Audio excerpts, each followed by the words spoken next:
अस्सलाम वालेकुम नाज़रीन। इस एपिसोड के शुरू में जंगल में मौलवी साहब असलिहान का जनाजा पढ़ा रहे होते हैं। जनाजे के बाद इब्न अरबी साहब कहते हैं, जो अल्लाह के रास्ते में जीते हैं मौत उनके लिए खुशी है। बेशक हमारा दर्द गहरा और दिल उदास है। जब दर्द और गुस्सा बढ़ जाए तो यकीन नाराजगी का सबब बनता है। उसके बाद इब्न अरबी साहब को हज़रत मोहम्मद सल्लल्लाहु अलैहि वसल्लम का वाक़या सुनाते हैं कि किस तरह उन्होंने अपनी ज़िंदगी में मुश्किलात का सामना किया और अल्लाह पर भरोसा किया। इस तरह इब्न अरबी साहब का हौसला बढ़ाते हैं। काई कबीले में गुनाल कहता है, वो असलिहान को कहाँ दफन करेंगे, मुझे इससे कोई मतलब नहीं, मुझे सिर्फ अरतुल चाहिए, सिर्फ उनका बताएं कि वो कहाँ हैं। हाई मखतून कहती हैं, बगैर इजाज़त आपकी हमारे कबीले में घुसने की जुर्रत कैसे हुई। गुनाल कहता है, मैं सिर्फ वही करता हूँ जो मेरा फर्ज है। जब तक मैं अरतुल को तलाश नहीं कर लेता मैं ऐसे ही करूँगा। ये कहकर गुनाल आगे खेमे की तरफ बढ़ने लगता है, मगर सब खवातीन अपनी तलवारें निकाल कर उसका रास्ता रोक लेती हैं। अरतुल साहब कहते हैं, आप अपनी हाथ से आगे बढ़ रहे हैं, हमें कुछ गलत करने पर मजबूर न करें, ये आपके लिए अच्छा नहीं होगा। गुनाल कहता है, हमारे पास अरतुल की मौत का फरमान है और मैं इसे पूरा किए बगैर नहीं जाऊंगा। मैं आपको आखिरी बार कह रहा हूँ, मेरे रास्ते से हट जाओ, ऐसा ना हो मुझे अपनी तलवार का इस्तेमाल करना पड़े। ये सुनकर हाई मखतून कहती हैं, क्या आप हमें ऐसे ही तलवार से मार देंगे जिस तरह आपके माँ बाप को मारा गया था। ये सुनकर गुनाल गहरी सोच में पड़ जाता है और अपना माजी सोचने लग जाता है।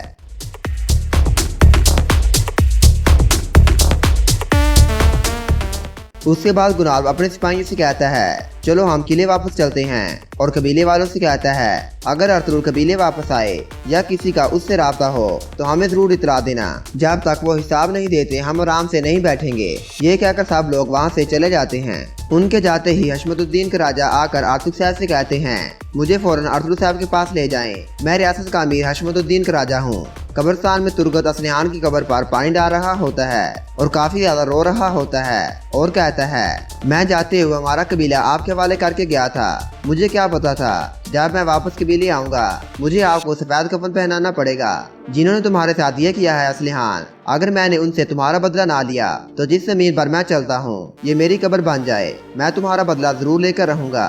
अरतुल साहब तुर्गत को हौसला देते हुए कहते हैं, तुर्गत असलिहान ने खुद को हमारे लिए कुर्बान कर दिया है। जब तक हमारे वतन से सब गद्दार खत्म नहीं हो जाते हम सब का इंतकाम लेंगे। ये सुनकर सब सिपाही इंतकाम इंतकाम के नारे लगाने लगते हैं। कोने में सुल्तान अपने बाबा के जर्रा के पास आकर कहता है, मैं आपका बेटा था, मैं भी अपने भाई अरसलान की तरह आपके लिए मरने को तैयार था, लेकिन बाबा आपने मुझे तख्त के काबिल नहीं समझा। बाबा मैं आपको साबित करके दिखाऊंगा कि मैं आपका काबिल बेटा हूँ। मैं गद्दारों को आप और मेरे भाई का बदला लिए बगैर नहीं छोड़ूंगा। इतने में मापरी भी अंदर आ जाती है और आकर कहती है, मुझे उम्मीद है आपका शिकार अच्छा रहा होगा। सुल्तान कहता है, मैं शिकार पर नहीं गया था, मैं वहाँ रियासत के अमीर हशमतुद्दीन से मिलने गया था। अब गद्दारों से इंतकाम लेने का वक्त आ गया है। आपने मेरे बाबा को मारकर मुझे सातीन का गुलाम बना दिया। अब या तो सातीन रहेगा या मैं। अब मेरा इस रास्ते से वापसी का कोई इरादा नहीं है। ये सुनकर महापरी काफी ज्यादा हैरान हो जाती है। जंगल के कार में अरतुल साहब अपने सिपाहियों के साथ बैठे होते हैं। इतने में अरतुल साहब हशमतुद्दीन के राजा को वहाँ ले आते हैं। हशमतुद्दीन अंदर आकर सबको अपना तारुफ करवाता है।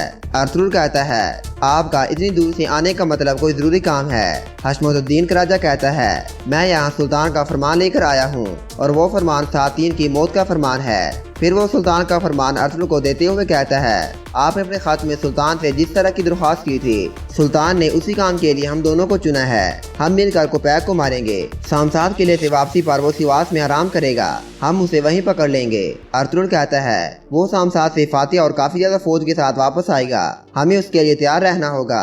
हशमतुद्दीन का राजा कहता है, पहले हम उसका एतमाद जीतेंगे फिर उसे मार देंगे। सराय में सिपाही कुपैक को तैयार कर रहे होते हैं। इतने में उसके सिपाही उसे तलवार लाकर देता है और कहता है, अमीर हजरत हम मुहिम पर जाने के लिए तैयार हैं, बाहर फौज आपका इंतजार कर रही है। यह सुनकर कुपैक बाहर जाने लगता है कि उसे असलिहान का ख्याल आता है, जो कहती है, अपने आखिरी सफर की जाने जल्दी दौड़ो कुपैक। यह सुनकर कुपैक परेशान हो जाता है। जंगल के गार में अरतुल साहब कहते हैं, हमें रियासत की तमाम अहम शख्सियात जो कुपैक के खिलाफ हैं उन सब से बात करनी होगी जो हमारी मदद के लिए काम आएंगे। हशमतुद्दीन कहता है, वो सब भी कुपैक के खिलाफ बगावत के इंतजार में हैं। अगर हम उन्हें कुव्वत और हौसला देंगे तो वो जरूर हमारी मदद करेंगे। हमारे पास ये आखिरी मौका है, उसके बाद या तो कुपैक का खून बहेगा या फिर कुपैक खुद बहुत ज्यादा खून बहाएगा।